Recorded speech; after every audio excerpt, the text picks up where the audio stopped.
ہم نے ہر دور میں تقدیس رسالت کے لیے وقت کی تیز ہواؤں سے بغاوت کی ہے، توڑ کر سلسلہ رسم سیاست کا فسون، فقط ایک نام محمد سے محبت کی ہے۔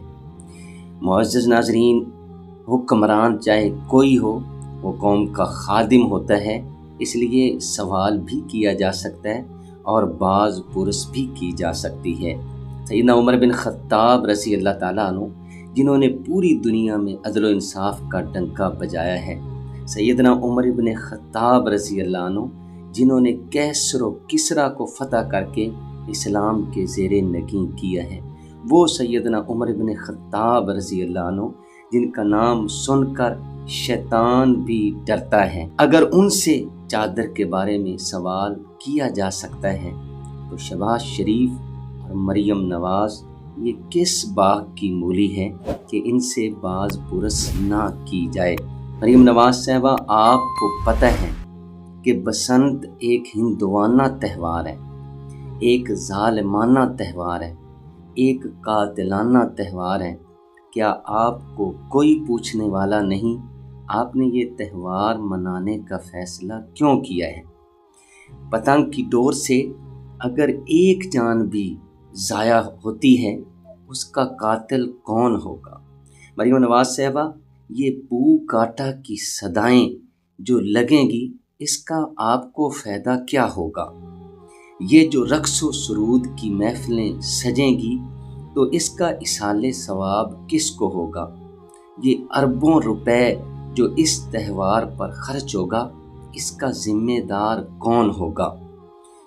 ایک ہندو گستاخ حقیقت رائے جس نے نہ صرف نبی کریم صلی اللہ علیہ وسلم کی گستاخی کی بلکہ سیدہ فاطمہ الزہرا رضی اللہ عنہا کی بھی اس نے گستاخی کی، اس گستاخی کے جرم میں اسے پھانسی کی سزا دی گئی اور ہندوؤں نے اس کو سلامی پیش کرنے کے لیے یہ تہوار رکھا ہے۔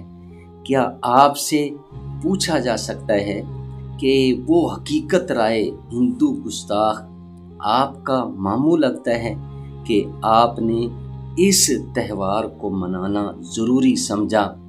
کچھ شرم ہوتی ہے، کچھ حیا ہوتی ہے، اور تمہیں کیا پتہ وہ کیا ہوتی ہے۔ قائد جمعیت، قائد ایوان حضرت مولانا فضل الرحمان دامت برکاتہم العالیہ نے 8 فروری کو یوم سیاہ منانے کا فیصلہ کیا ہے۔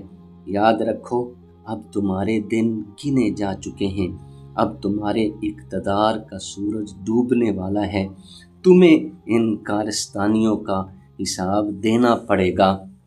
ہم نے تو دل جلا کے سر عام رکھ دیا، اب جس کا جی چاہے وہ پائے روشنی۔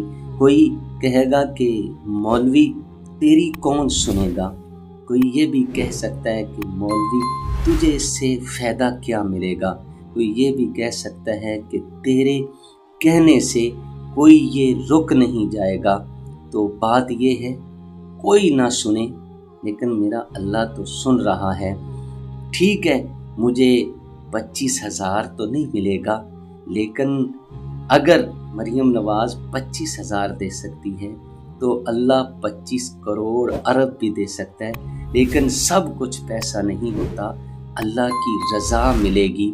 اس طرح اگر میرے کہنے سے کچھ نہیں ہوگا تو میں نے تو اپنا کہنے کا فرض ادا کر دیا، اللہ تعالیٰ اس کا مجھے صلہ دے گا۔